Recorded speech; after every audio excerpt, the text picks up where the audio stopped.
Aranauã, Motumbá, Colofé, Axé, Saravá, todos os meus irmãos, e aqueles que estão assistindo hoje mais uma aula do imaginário. E eu gostaria de retomar algumas questões sobre a aula do condicionamento, que nós não tivemos oportunidade de entrar especificamente na questão das religiões afro-brasileiras.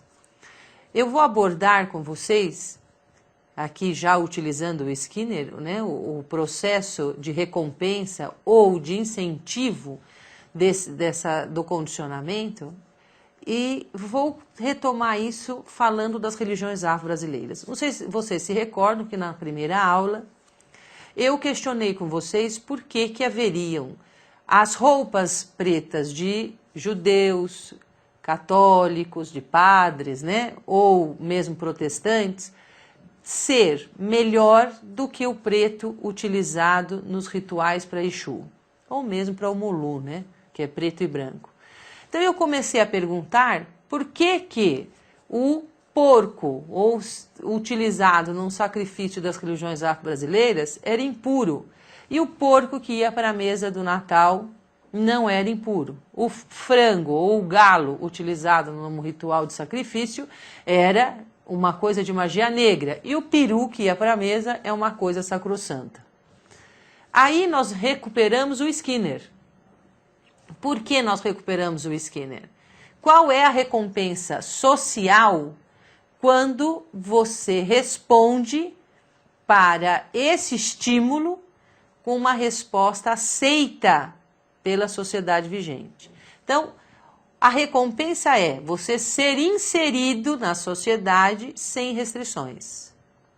Isso é o que levam muitos adeptos das religiões afro-brasileiras a omitir a sua religião.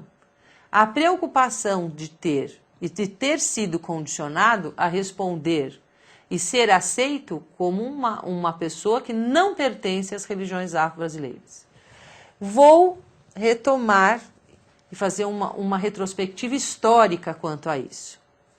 Nós sabemos que historicamente, e eu gostaria de ressalvar aqui, que quando eu falo historicamente, isso antecede ao descobrimento do Brasil. A história que eu vou relatar, que é a história da escravidão, ela acompanha o homem desde que o homem existe. A única coisa que modificou nessa história da escravidão foi o mecanismo e o valor dado a ela. No início, a escravidão, ela não tinha um cunho mercantilista. Eram feitos escravos de tribo para tribo, de nação para nação. Essas pessoas eram recolhidas e eram valorizadas porque elas traziam conhecimentos diferentes. Aquele grupo que recebia aquele escravo sabia que aquele escravo tinha uma experiência particular e que aquilo poderia contribuir com o seu grupo, com a sua tribo, com a sua nação. Então a escravidão existia sim, mas as pessoas não eram coisificadas, elas eram integradas à sociedade. A coisificação, ela passou a existir principalmente no período depois do período grego, e o homem foi tratado com diferenças de classes. Não haviam essas diferenças de classe da forma com que nós conhecemos hoje. Essas diferenças de classe, elas acabaram atribuindo, né, ou condicionando as pessoas a se verem como diferentes, a entender aquilo que é do outro como não sendo uma coisa positiva, um risco. Você ultrapassar geograficamente, isso tanto no campo psicológico, no campo social, cultural, político, econômico, a fronteira que existe entre você e o outro é uma situação de risco. Então a sociedade moderna começou a fazer o quê? Ela começou a separar os grupos e definir culturas diferentes como negativas. E foi dentro dessa concepção que houve a introdução da escravidão no Brasil. A escravidão não surgiu, repito, no Brasil. O escravo negro já era mercantilizado pelos berberes, que são povos islamizados do norte da África, mais especificamente do deserto da África, né, o deserto do Saara, eles já mercantilizavam negros para a Europa, para a região do Mediterrâneo, desde o século IX. Eles já vendiam negros como escravos para a Europa.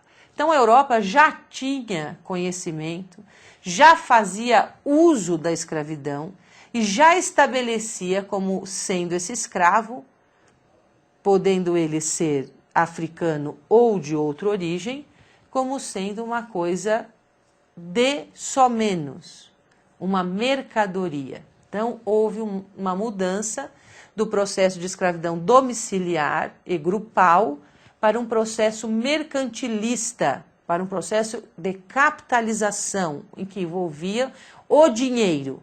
No primeiro instante, o que envolvia a escravidão? O conhecimento e a mão de obra para trabalho e manutenção e sustentabilidade de uma tribo ou de um pequeno grupo.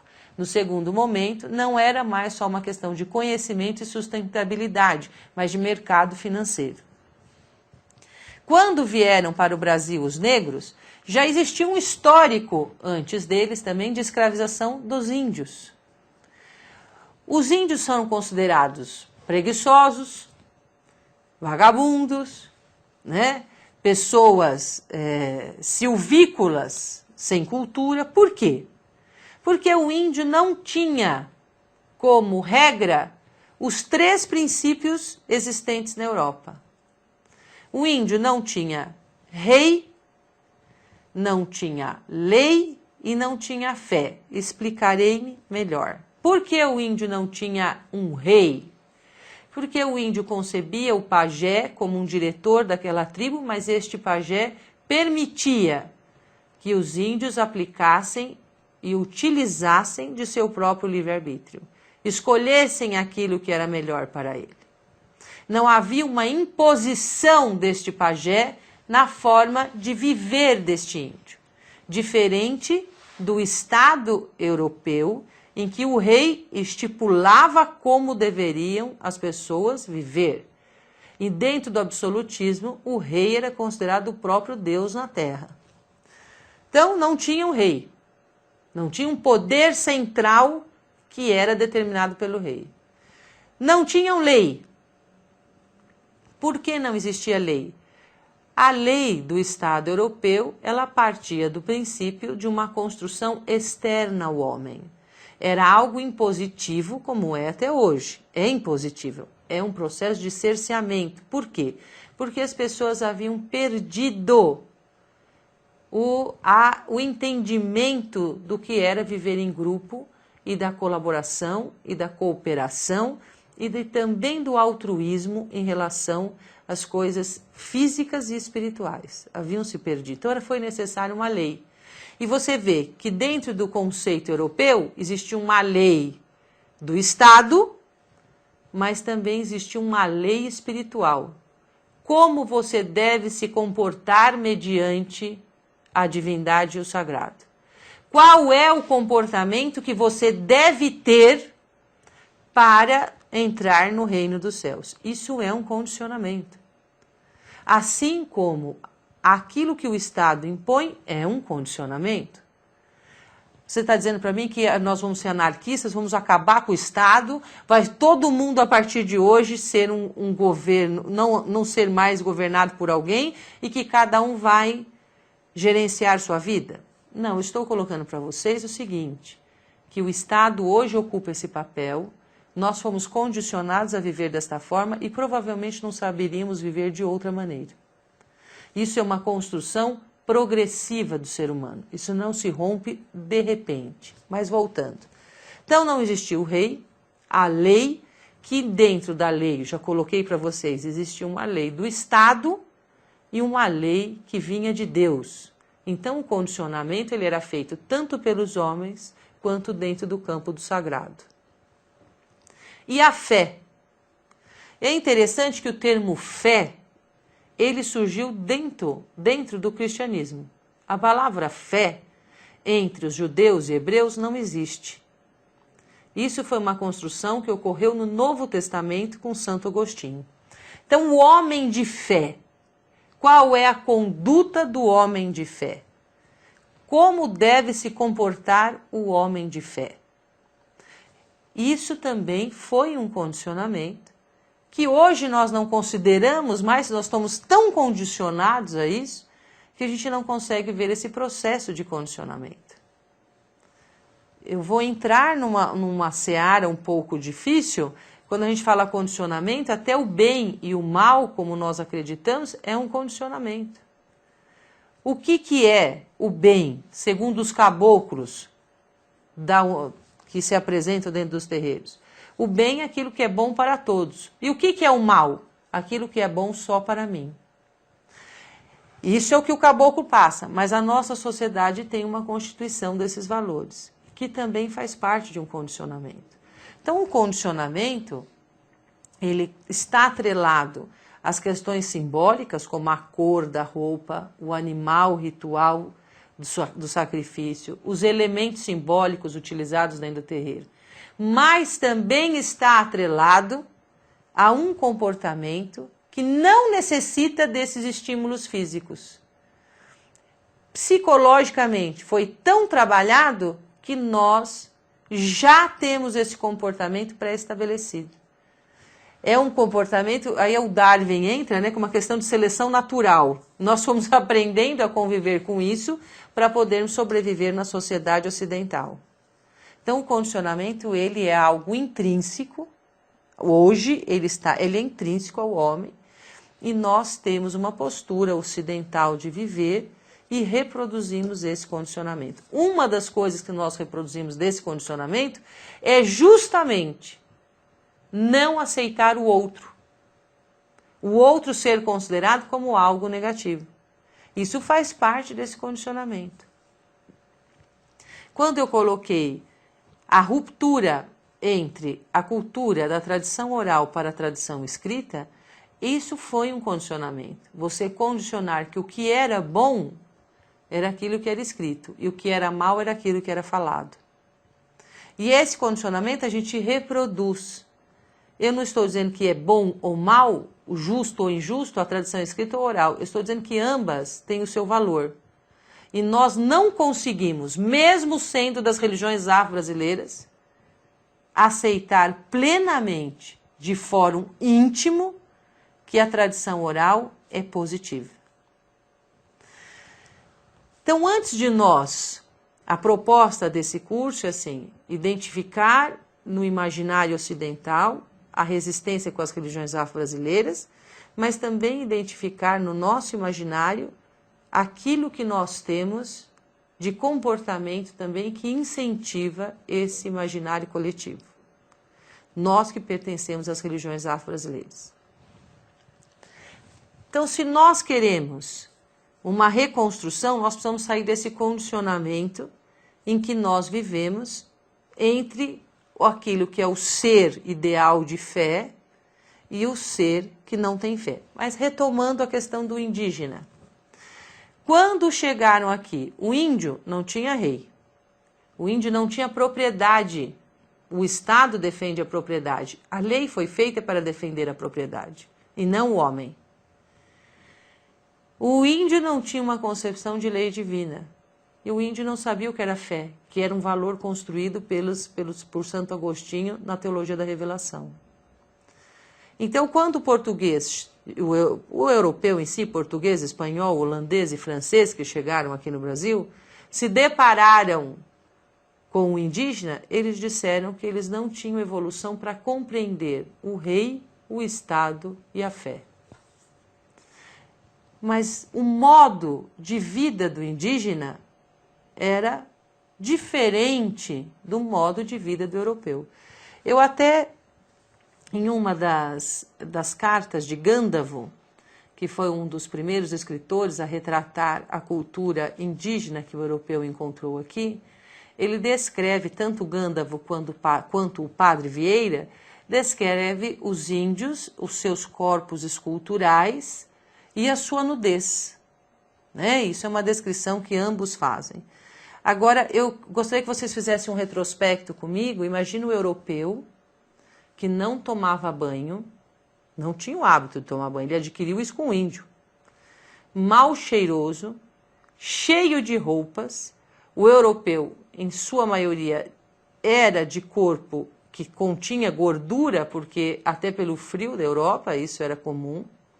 Chegar aqui, então, uma pessoa que não tinha um corpo escultural, branco, cheio de roupa e mal cheiroso. Eu pergunto para vocês, quem é que teve o impacto negativo?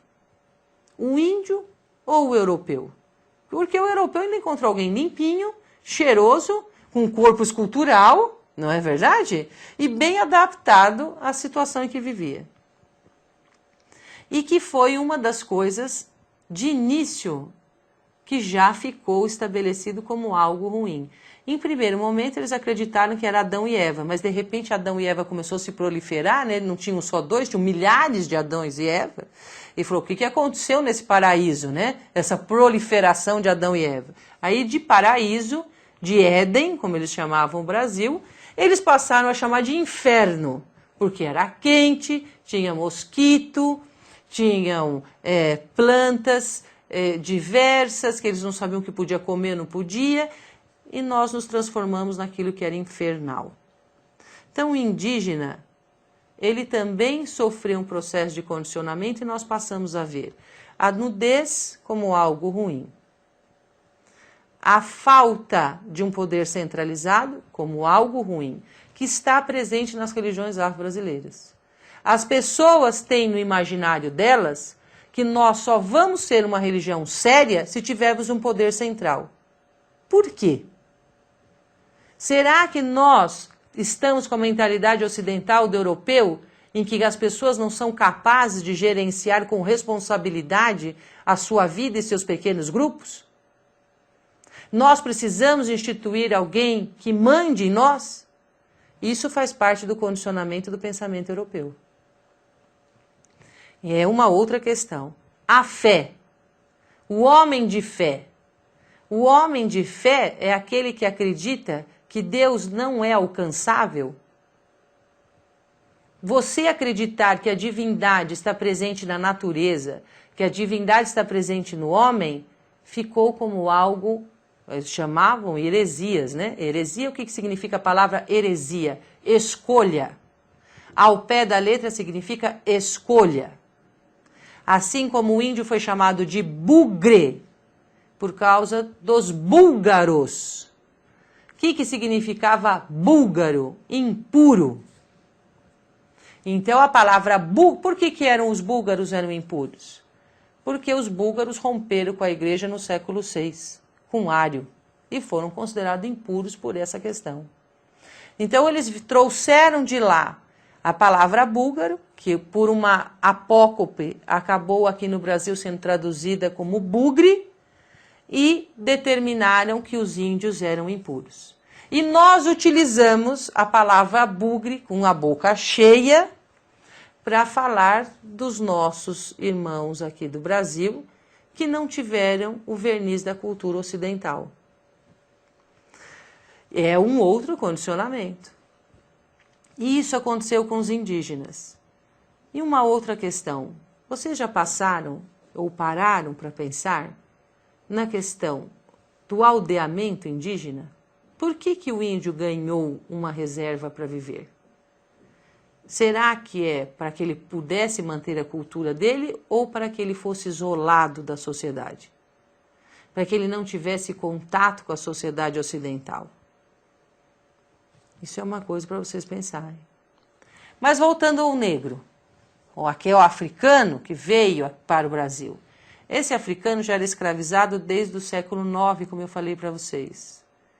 Na Europa, eles eram considerados, não sei se vocês observaram, o Satanás, o diabo europeu, ele é uma mistura da cor do negro com o vermelho, o indígena.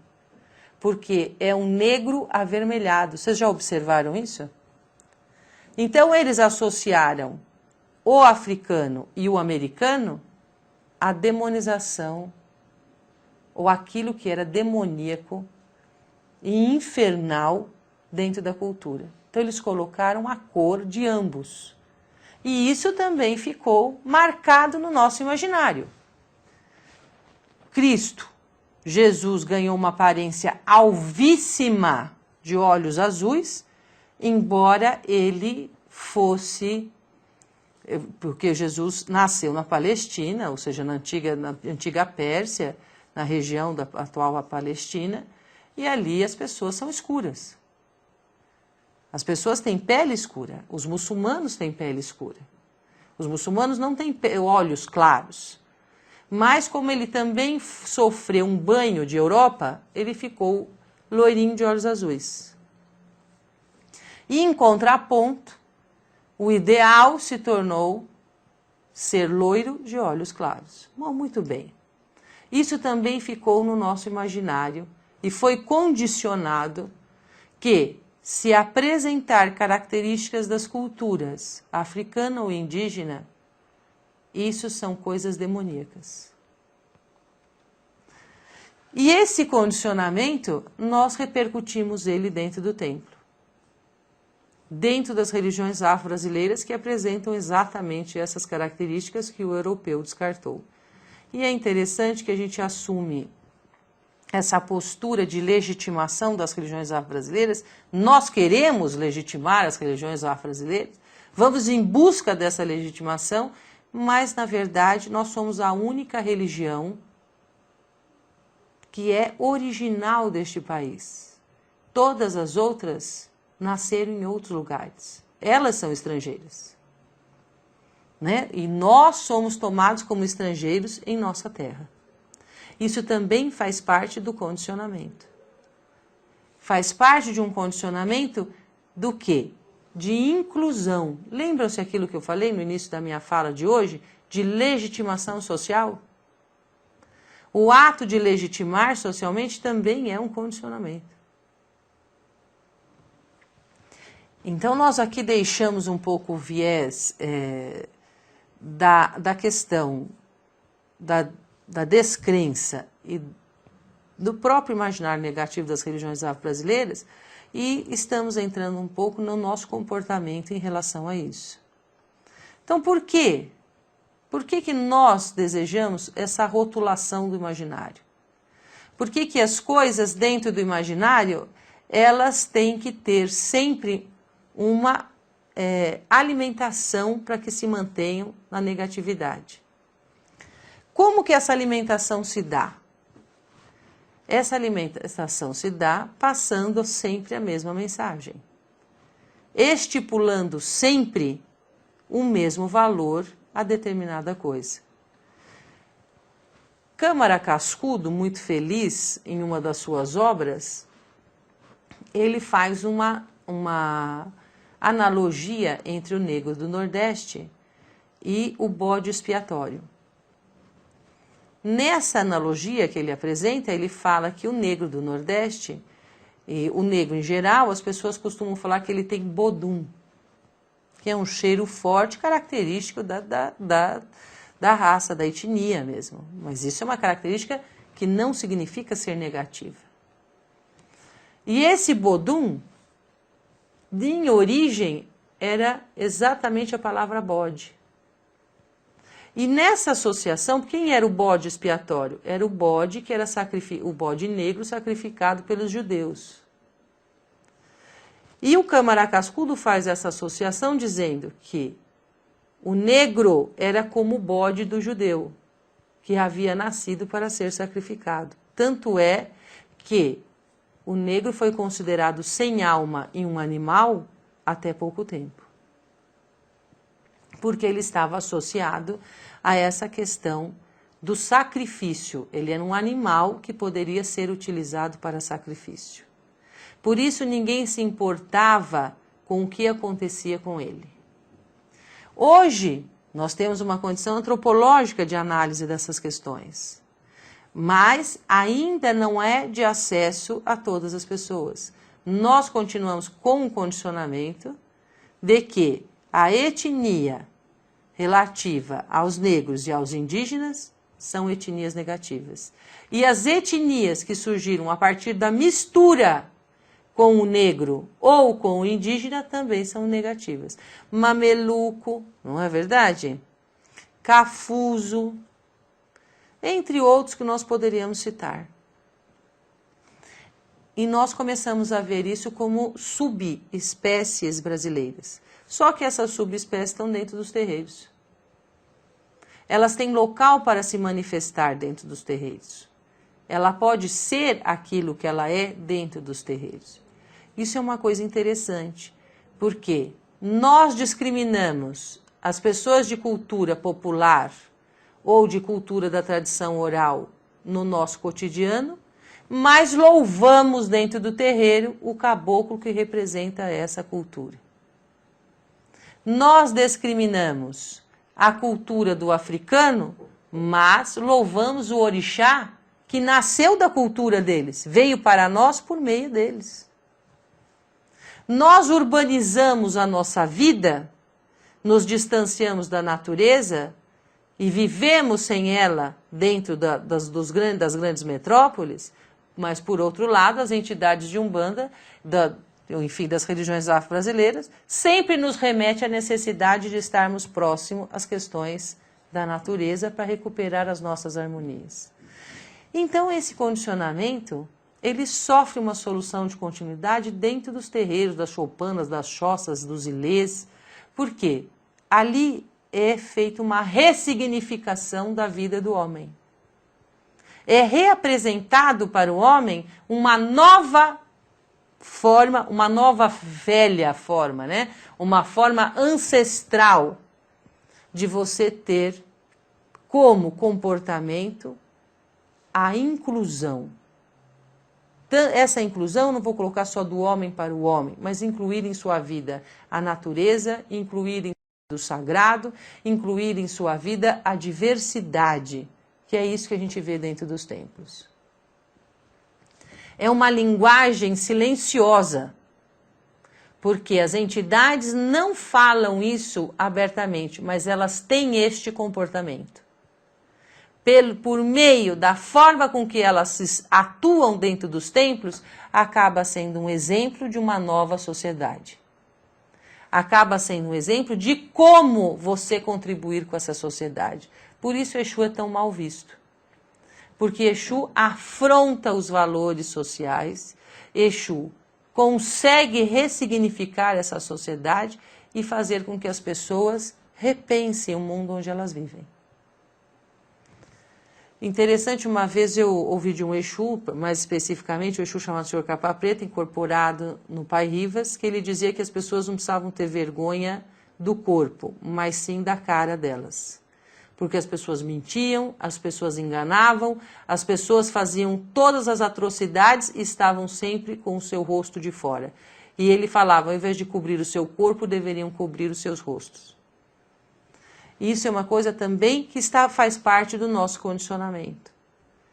Eu posso ter uma conduta X, Y, Z que é aceitável socialmente. Mas vamos sair do condicionamento social. E espiritualmente? Como fica essa questão espiritual? Muitas das religiões afro-brasileiras são reencarnacionistas. Romper com o condicionamento é justamente repensar a reencarnação também. Porque repensando a reencarnação, se eu tenho preconceito de cor, se eu tenho preconceito de classe, se eu tenho preconceito de cultura, se eu tenho preconceito de religião, eu posso amanhã nascer exatamente naquela etnia que eu preconceituei na minha vida passada. Se eu tinha preconceito de classe, eu posso nascer na classe que eu não considerava como sendo boa. A reencarnação nos remete sempre a esse estado de reformulação constante. Por isso que dentro das religiões afro-brasileiras, a gente diz que essas convenções e esse condicionamento não são benéficos. Porque se eu vou criar situações de conflito racial, étnica, cultural, religiosa, eu estou criando para mim mesmo, porque amanhã eu posso nascer nesse seio. A convivência pacífica é a quebra desse condicionamento social. A semana passada, eu me senti até um pouco maçante em dando para vocês conceitos técnicos demais, mas nessa semana isso é importante que nós tenhamos discutido essas questões técnicas, até para poder repensar essa questão do condicionamento, não só no campo material, mas também do campo espiritual. Ou romper uma vida só desse condicionamento, né? Entrarmos num contínuo das nossas reencarnações. E, retomando, é desnecessário que nós continuemos proliferando tais condicionamentos ou as discriminações de religião para religião ou de etnia para etnia, porque dentro desse contínuo espiritual, isso é inexistente. Isso é um condicionamento social, apenas social. Eu costumava brincar com os meus alunos que as pessoas são que nem banana. Quando você descasca, o conteúdo vai ser sempre o mesmo, que é o espírito. Então, hoje, agora nós vamos voltar alguns slides falando dessa alimentação negativa, como é que ela se dá, por meio da mídia, por meio da literatura, por meio de informações familiares, das informações de pequenos grupos, como se mantém esse condicionamento, como é que se alimenta essas criações do imaginário. Há 6 meses atrás, saiu na mídia que uma criança era colocado dentro de uma criança agulhas por meio de processos rituais, e essa criança tinha não sei quantas agulhas dentro do seu corpo e foi utilizada para a magia negra. Não sei se vocês se recordam que a mídia começou a falar sobre esse assunto.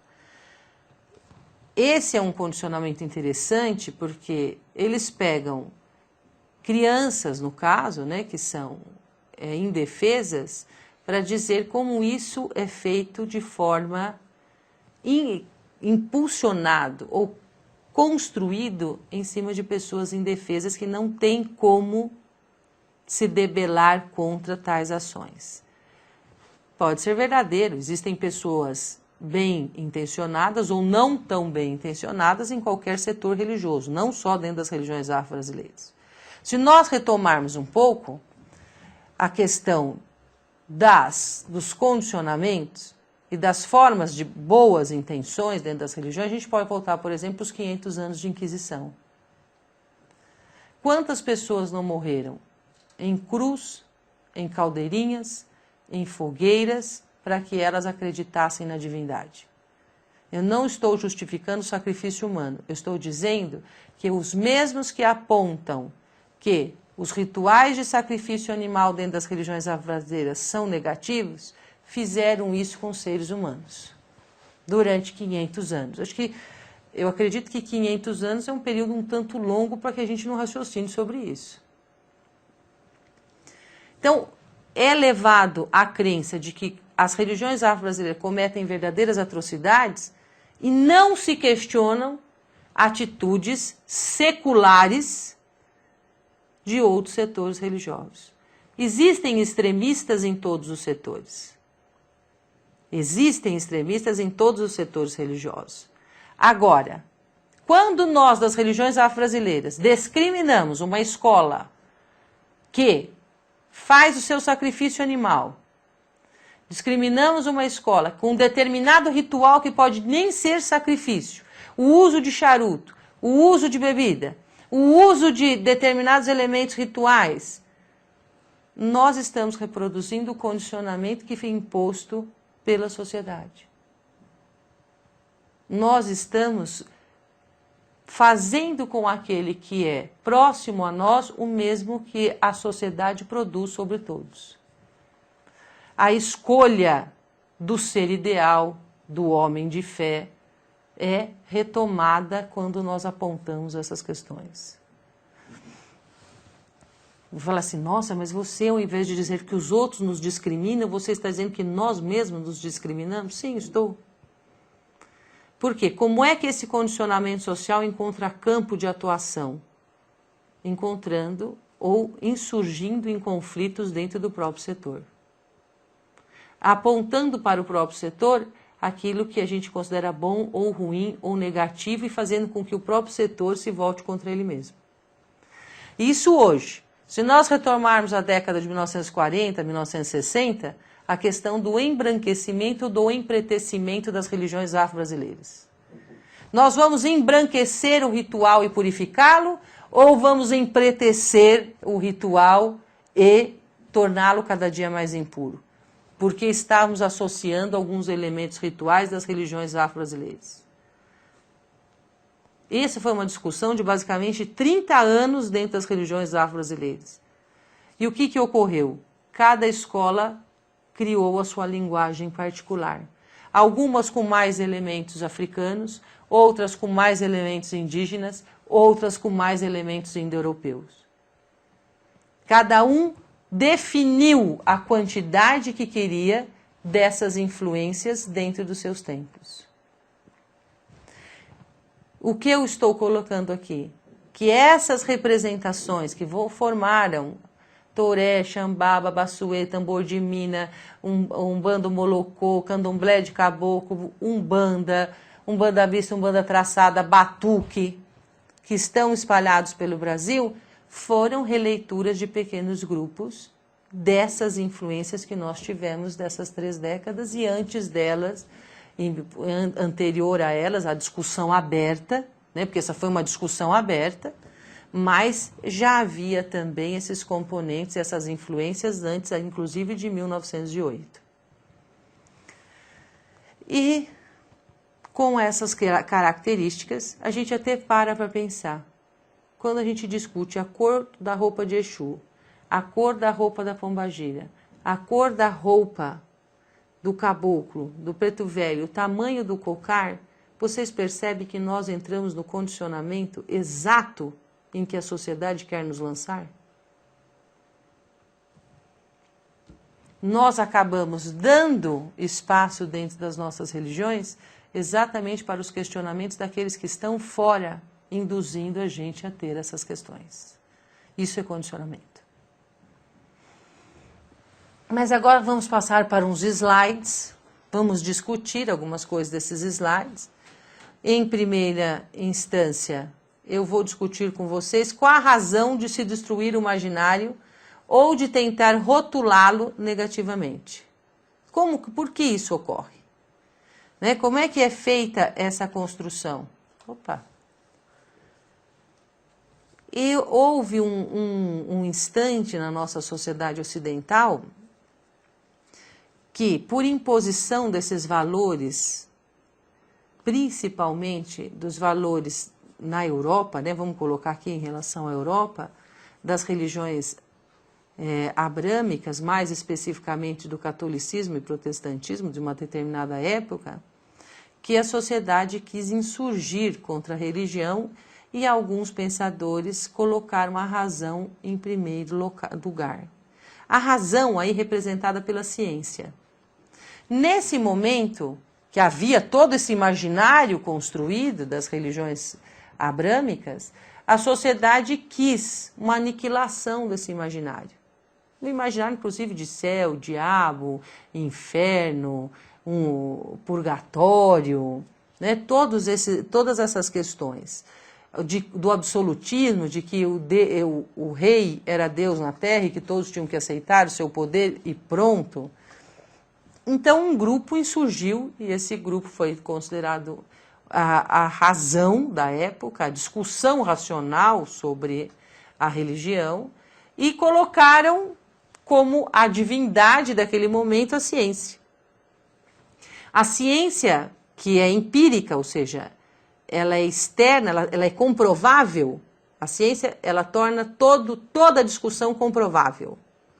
Então ela dizia que se existisse esse imaginário, ele também deveria ser comprovável. Como se comprovar? Então não havia para eles essa construção desses espaços do sagrado e do que não era sagrado. E a ciência ocupou durante muito tempo esse espaço do endeusamento indo-europeu. Aliás, exatamente, europeu basicamente. E houve uma tentativa de provar o imaginário justamente por aquilo que era concreto, que é exatamente o oposto do imaginário. O imaginário, e eu quero colocar aqui que o imaginário antecede a religião, o imaginário é algo intrínseco ao homem, é intrínseco à humanidade, e que a religião é uma pequena parte desse imaginário, mas que ele é muito mais amplo do que a religião. O imaginário é a religião, é a ciência, é a filosofia, é a arte, é a construção, né, que da elaboração da vida do homem. E antes da religião, da ciência, da arte, da filosofia, em que o homem não nominava as coisas dessa forma, o imaginário também existia. Então o imaginário antecede isso. Mas o mundo moderno quis que o imaginário se tornasse comprovável por meio da ciência. Aí veio o mundo concreto que passou a ser gerador das imagens. Como é que se tornou comprovável isso? Então Gutenberg, com a revolução da escrita, da impressão, torna o imaginário cristão acessível a todos quando faz a Bíblia. Ele concretiza o imaginário por um meio tecnológico. Ele distribui esse imaginário de forma tecnológica, usando a ciência para isso. Há uma disseminação do imaginário cristão ou das religiões abrâmicas. Aí, com essa inversão, o homem, ele constrói o seu imaginário a partir daquilo que é concreto, por meio do livro. O livro é concreto. E por meio do concreto, ele constrói o seu livro imaginário. Aí nós entramos nas questões das religiões afro-brasileiras, que algumas escolas insistem em que se tenha um livro sagrado. Insistem a necessidade de que tenha um livro único que estabeleça a sacralidade das religiões afro-brasileiras. Nós vamos fazer a mesma inversão. Nós vamos centralizar num poder único e determinar o imaginário de todas as pessoas. Vamos perder essa flexibilização que existe no imaginário das religiões afro-brasileiras. Aí as imagens deixam de ter um nascedouro no campo do abstrato e passam a ter o seu nascedouro no campo do concreto. Como é que se denominou esse período segundo o Bachelard? Ele chamou isso de monoteísmo cientista. Que a ciência, ela se tornou tão importante, a palavra dela, que ela construiu um monoteísmo científico.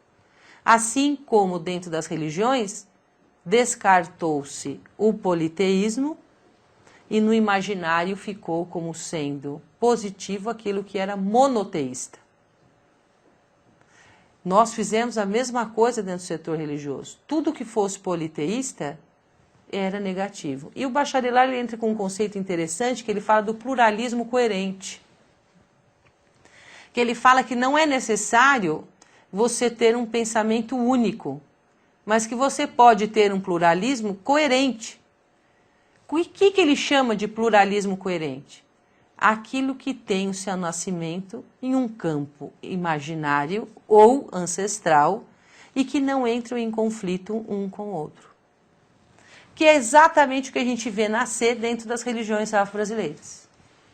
A partir daí, ele começa a trazer alguns novos elementos, ele e o Duran, que a base do nosso curso é do Duran, né? Que o pluralismo não indica uma classificação simples de vários elementos sobre um gênero comum. O que ele quer dizer com isso? Que não existe uma referência única que vai ser a medida religiosa do mundo. Não existe mais essa medida religiosa única como sendo a perfeita.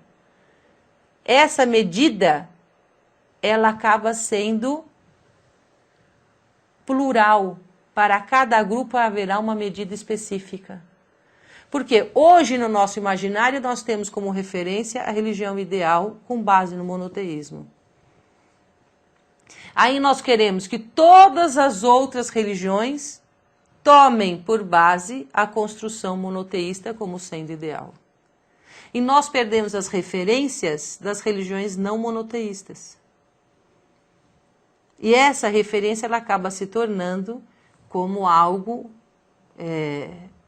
impuro ou ainda é pré-lógico, né? Pré-religioso, uma construção ainda, é um processo ainda primário de construção. Agora, essas coordenadas religiosas, ela vai falar que no pluralismo a identidade religiosa não pressupõe coordenadas dentro de um espaço-tempo universal e homogêneo. Vou explicar. As religiões ocidentais, elas têm um espaço homogêneo porque elas têm o dia em que elas foram instituídas, quem a instituiu, de que forma ele instituiu e uma determinação histórica em tempo real desse espaço religioso. As religiões afro-brasileiras, elas nasceram em tempos diversos, por pessoas diversas, com métodos diversos, e isso não tem uma pontuação homogênea. Ela se torna heterogênea.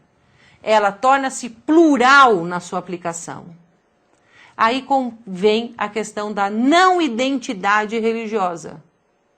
Porque a identidade religiosa, ela tem que ter um fundador, um único fundador, uma única forma de se proceder diante da religião, um único método de conexão com a religião, que é exatamente o que as religiões afro-brasileiras não têm.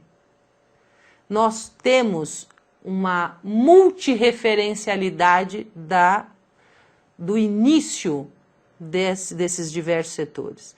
Essa multirreferencialidade se perde dentro do espaço-tempo. Ela não tem como ser pontuada dentro do espaço-tempo. Mas isso não significa que elas não existam. Isso não significa que elas não têm importância na sua aplicação. Isso não significa que elas não têm um método coerente. Não significa. Mas no nosso imaginário, o fato de não se ter um ponto central e único desmerece a construção de um determinado setor, como é o caso das religiões afro-brasileiras. E aí eu trouxe uma outra pessoa, que é o René Thom, que ele fala que para o Ocidente a identidade constitui uma espécie de ficha do Estado Civil, que fixa seu objeto no tempo e no espaço. Ficha de Estado Civil por quê? Um exemplo que inclusive eu usei na tese de conclusão de curso, que nós ao nascermos, né, antes do nosso nascimento, tivemos um período na barriga da nossa mãe. Esse período na barriga de nossa mãe, nós nos alimentávamos, tínhamos vida, pensávamos, dormíamos, acordávamos, como as pessoas que estão fora hoje das barrigas. Só que, civilmente, eu não existia. Quando é que eu passo a existir? Depois de nascer e ter um registro. Então, os 9 meses que antecederam o meu nascimento é como se eu não existisse. A mesma coisa acontece com as religiões afro-brasileiras. Como não existe o ato oficial de nascimento, é desconsiderado o nascimento das mesmas. Não existe um ato civil de fundação. Isso fica no nosso imaginário como sendo algo que nos torna inferiores àquelas que registraram o seu ato civil. Agora, a pluralidade contém seu próprio tempo numa espécie de relatividade bem específica, onde o passado e o futuro independem entre si. O não onde. Essas duas palavras são muito interessantes quando a gente fala o não onde. Por que não onde? Não, onde foi? Não tem que ter o ato oficial. O não onde significa você não ter a fixidez no espaço-tempo. Você não ter a limitação e a limitação espaço-temporal ou histórica. A questão histórica é restituída de forma plural também. E concomitante. Não é necessário que nasça uma e depois outra e depois outra no processo sequencial linear que é característico do tempo e do espaço ou da questão histórica. Elas podem nascer de forma concomitante em locais e por pessoas diferentes, sem perder o seu valor. Isso é um não onde. Se nós começamos a questionar, já que não há o ato civil do nascimento, não há importância, aí eu pergunto para vocês que estão nas religiões afro-brasileiras, o que nós estamos fazendo aqui? Por que nós dedicamos a nossa vida a essas crenças espirituais? Se ela nem nasceu. Aí fica o imaginário de novo. Se ela não nasceu, não tem existência, não tem um marco oficial, o que nós fazemos? Bom, mas enfim.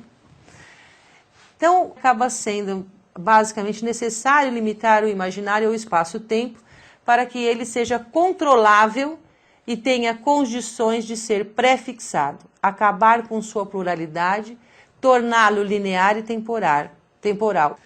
Aí nós vemos de novo com o processo do tempo histórico. E a insistência de tornarmos linear e pontuar. Linear porque a gente constrói uma linha que tem um começo, um meio e um fim.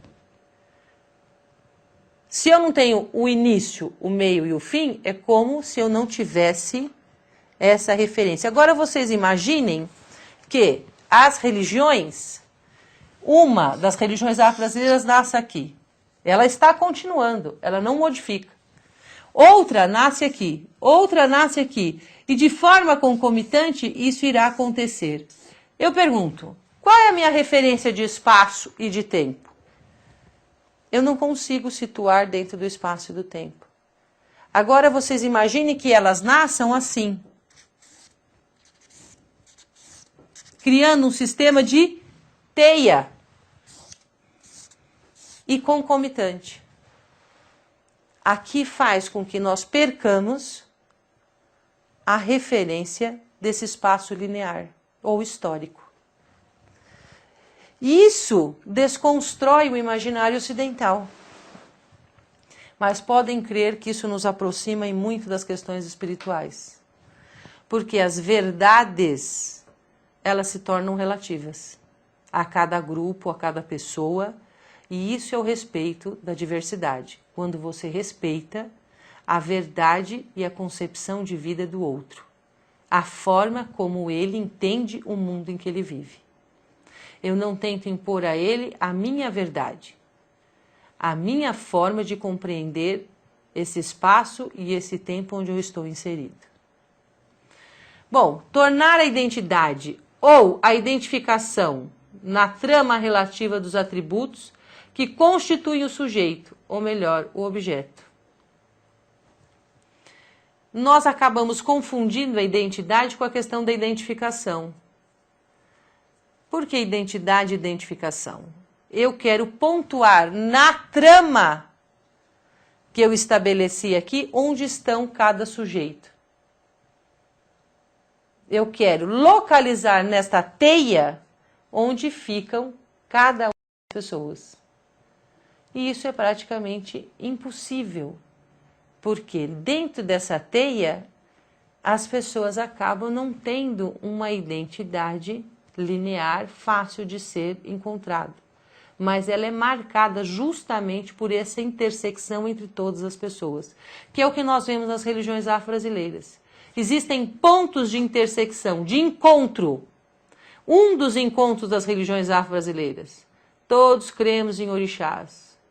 Todos nós cremos nos antepassados, que são as entidades que incorporam nossos terreiros. Todos nós cremos no poder espiritual de caboclo, preto velho, criança, baiano, boiadeiro, marinheiro.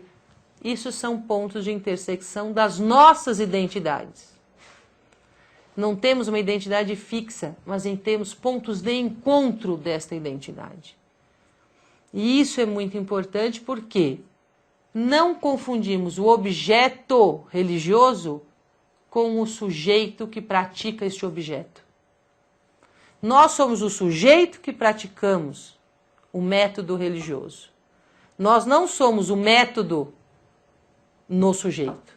É invertida essa situação. Como assim nós não somos o método no sujeito? O método no sujeito é quando nós determinamos a conduta e todas as pessoas têm que ser inseridas dentro daquela determinação.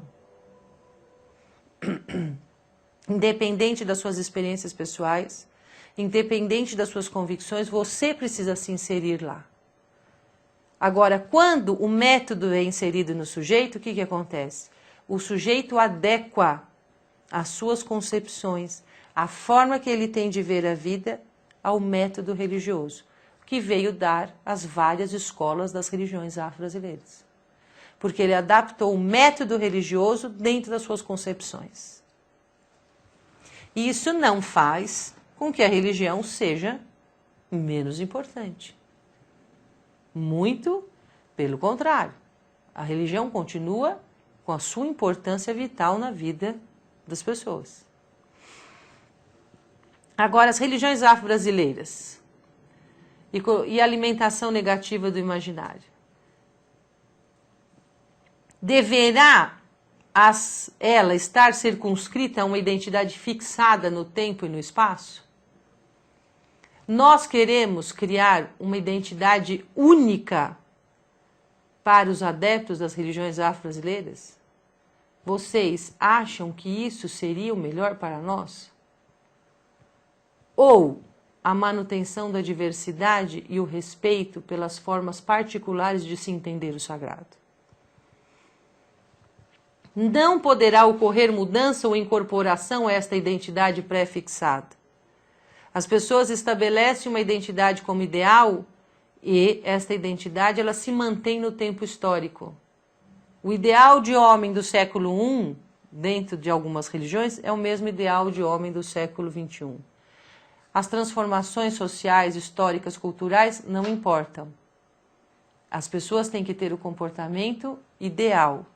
Agora, as religiões afro-brasileiras, elas não se modificaram com o tempo e com o espaço? Com as contribuições culturais que nós fomos recebendo?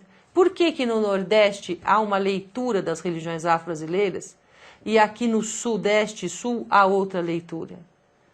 Porque as questões históricas propuseram e possibilitaram construções diferentes.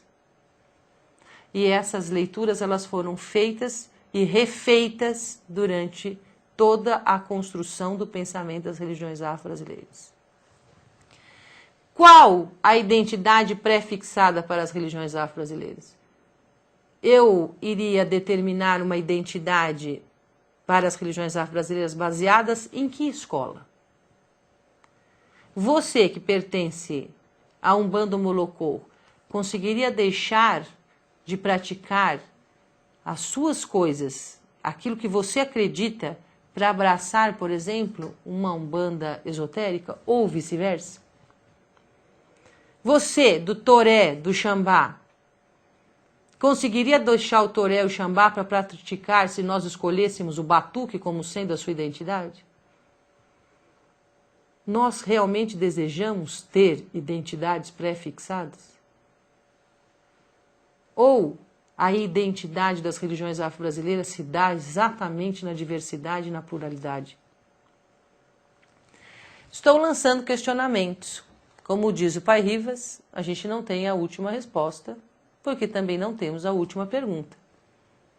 É impossível determinarmos qual seria a última resposta, mas é viável introduzir novos questionamentos. É viável e salutar que sempre estejamos repensando aquilo que nós produzimos não só nas religiões, mas dentro da sociedade como um todo, e o que nós estamos gerando para nós mesmos quando nascermos daqui a alguns anos. Porque se sairmos daqui e formos, desencarnarmos, perdemos nosso corpo e ir lá para a vida astral ou para o outro lado do mundo, para o Aie, ou para o Orum, aliás, nós teremos um retorno. O que nós estamos construindo hoje vai ser exatamente o que nós vamos encontrar amanhã. Se nós discriminamos, não aceitamos os preconceitos em relação às religiões afro-brasileiras, é necessário que nós também não tenhamos o mesmo preconceito com outros setores. O mesmo valor que vai e é ruim, também é ruim quando volta.